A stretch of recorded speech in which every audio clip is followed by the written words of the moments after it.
Hey, good afternoon. Fast Eddie goes to the Philippines.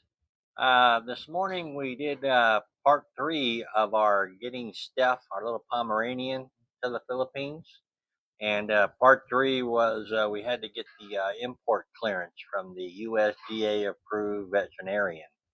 That was a visit. They do an exam.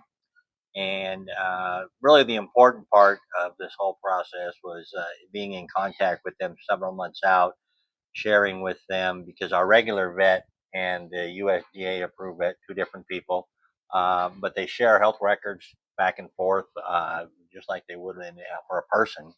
And I guess one of the advantages of electronic health records, and that making sure that you're up to date on all your shots, your vaccines, and all your medications, and any known health issues uh, because that's what they're going to be looking for when they do the examination for the import clearance. And that's kind of what we ran into today. Steph has, he's 12 years old. He's a small dog. They're known for getting heart murmurs, heart issues, and he has a heart murmur. And then, of course, he coughed when he was on the exam table.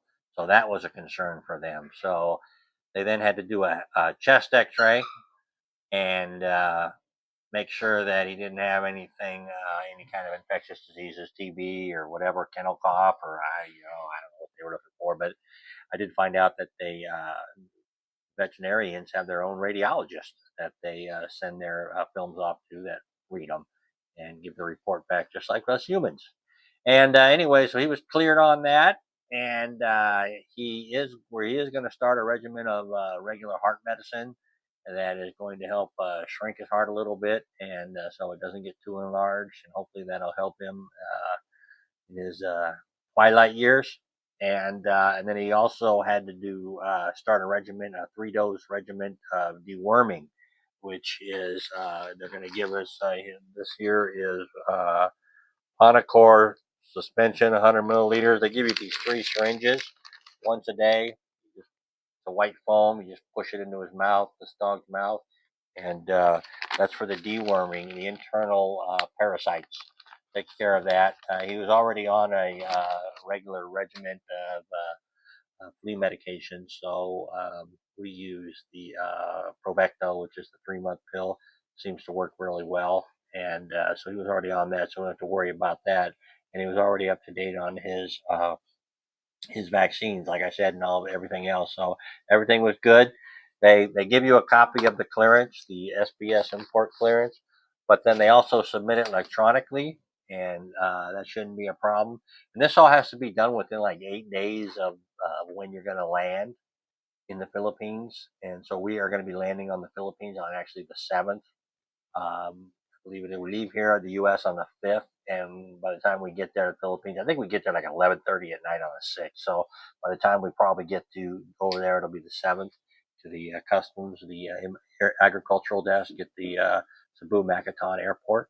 So that is where we are with Steph. That is part three. So basically, the first part is finding the airfare, finding the airplane he can fly on. Two is getting the import permit issued from the Philippine government. And then the third part is getting your USDA approved, if you're in the US, USDA approved vet to sign off that the dog is healthy enough to travel. And so we've completed all that. And next up will be what we run into when we get to the Philippines. I know that I haven't paid for, and it was expensive. The USDA, this USDA event today, almost $1,000 by the time I walked out of there. It was like $600 for the exam, 300 for the X-ray, and maybe another 70, $80 for the medication. So it's certainly not a cheap endeavor, but he's been a good little dog. He's the best watchdog. He's got the ears. You can hear anything, and he is on it. He's on. He hears something like stink on a monkey, whether you want him to be or not. I mean, 3 o'clock in the morning, he'll fly off that bed and go out his dog door and guard the perimeter. So definitely get my money's worth out of him for an alarm system. And then if any men come around, he's known to bite people in the ankles as well. If they walk up to Lolita to give her a hug, he's nipping at their ankles. So he's earning his keep. So next, I'll let you know how things go on the flight, how we can get through security and everything, and I also want to talk to you about what we face when we get to the airport in Cebu and what we have to go through there. I know I still need to pay for him when we get to the airlines. We check in, and they said there'll be a fee there, $200 to $300 fee for him to ride at the under the seat in front of us. So until that time, thanks for watching, guys, and we will see you in the Philippines soon. Thanks.